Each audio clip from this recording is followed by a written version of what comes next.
All right, next we're going to start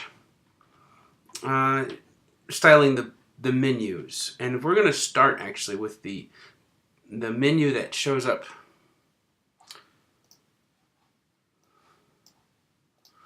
We're going to start with this menu right here. All right, this one that shows up when everything else, when the screen is too small and we can't display that long menu by default, and therefore we have this button instead. And so we're going to show this menu. And the reason we're going to start with that one is because it's mostly invisible. You never see it. And it comes first in our code. That's the main reason. I like to keep things very neatly put out. Now, I ran into a problem last time, and I need to hurry because we have a lot to cover this video, but I made a mistake, and I apologize. You've written the same thing I have here. I have this menu background, including both the menu that you just saw, that little green box that shows up, also the nav menu and the navigation bar are inside of the menu background, but that's not how it's supposed to be. So I don't know if you can see the whole thing there. Here's the beginning of menu background, and here's the end of it. I want to go to the end of menu, put a space there. Bring this up. Alright, so I want to grab this line right here, and I want to just drag it up, put it right there. Then I'm going to grab the nav menu and also the navigation in, I'm going to grab this menu. No, I'm going to go like this. I want this to be tabbed to the same tab. And this is just for cosmetic. This is just for looks. It doesn't matter to the web browser, but we're going to bring these back out too. All right, so apologize for totally ruining your day on that one. But our menu background needs to only have the menu in it. And then outside of that, but in the same parent, and outside of it we have the nav menu and also the navigation. All right, so hopefully if you have a question on this, let me know, but I think that's better. All right, so let's go here to this menu. I'm going to save this now. And you notice it doesn't change anything in our page. Nothing changes. All we did was bring that div from here up to here, the end of it. Now these are outside of that div. All right, so we're going to style this menu background. So here we go. Paste that in. It's like a lot of code, but it'll become very simple in just a moment. All right, the menu background, and this is the big div that goes around the menu. I'll show you what that looks like. Notice how everything is clickable now, and it's nice and bright. But when we go here, it all gets dark. So what happened is I have a big div that goes from the top down to the bottom, covers the entire page. And that is called the menu background. Now the div menu here is just this small green box that's on top of it. And the reason I did that is because I don't want you having this menu open and then clicking on this button. That wouldn't make any sense. You know, we can scroll up and down still. But all I want you to do is be able to click on this button right here. These buttons. So that's the reason for that. So let's go back. To our CSS. And we'll see here the visibility is hidden. Now, I don't want it to be hidden at the moment. I want to be able to see it and see what's going on. So we're going to comment that line out. And it will remain visible by default. Position is absolute. You can have 3 different positions in CSS. By default, the position is always, I forget what it's called. No, you can have more than 3. Let's look at them real quick. So we go here to Google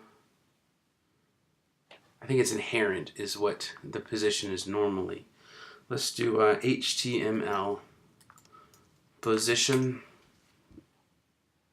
CSS properties for W3 schools, and default value is static. Oh, no, that's not what I'm looking for. Here we go. Default value is static. We can have absolute, fixed, relative, sticky, initial, inherent. So I guess the default one is static. Most of the time I don't even give an attribute of position, but this time I want it. And absolute means the element is positioned relative to its first positioned, not static, ancestor element. Okay, so when I position it on the screen, it can't be moved. That's the idea. And I want that background to cover the entire screen, and I don't want you to be able to move it. That's it.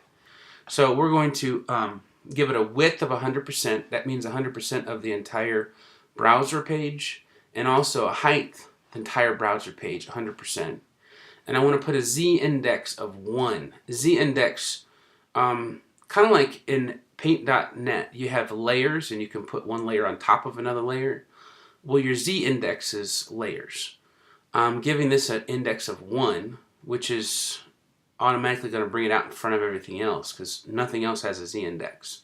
I've never given anything else a z-index. That way I can give the menu a z-index higher than 1, and it will show on top of the menu background. Now we're going to go to the menu. And you notice I'm using the IDs here. ID of menu background, right there. And now I'm going to use the ID of menu.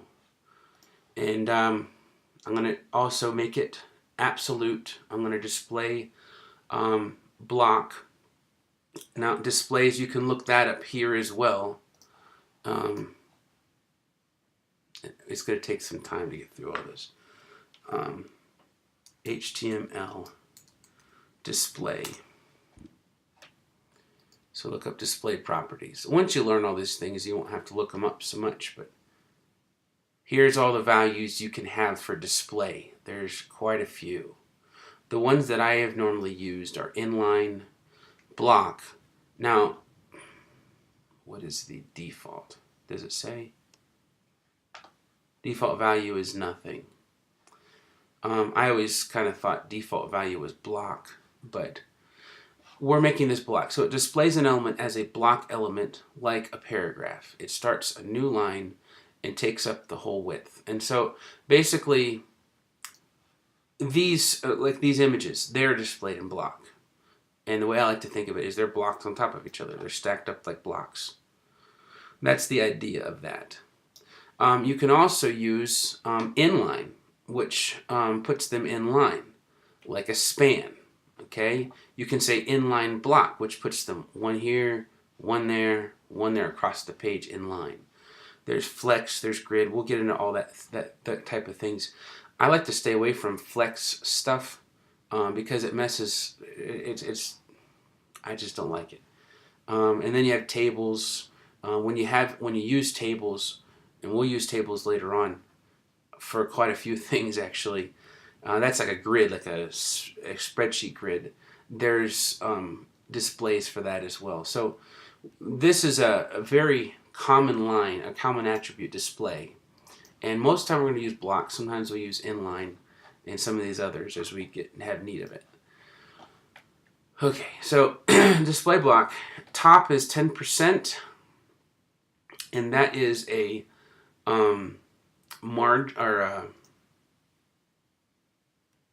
margin. I think that's what we're talking about there. And left 50%.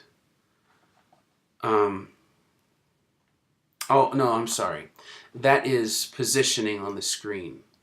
In other words, talking about left, I want it to be left 50%. So the middle of this div is going to be 50% from this side. So however I go, it's going to be in the center of the screen. And then the middle of this div is going to be 10% from the top. So it's always going to be, it's always going to be 10% from the top. So that's the idea behind that. Keep getting that thing in the way. All right. width is 200 pixels, height is 200 pixels. That's pretty self-explanatory. Now we have this transform. I'm gonna have to get back with you on this to explain that. That's pretty intense. Transform. I will get back with you and show you what that means. But we're gonna look at this for a moment. See where I want to stop this. Font family. Right there. Now this is the gradient part of it. I need to see how long this video. I'm gonna have to end this video because you can't have the videos too long. But next time we'll talk about this gradient, and I'll explain how that works and how we can easily do that. And then we'll talk about the box shadow down here, and then I'll get into this transform business after that. We don't want to confuse everybody completely. All right, I will be right back. Next video.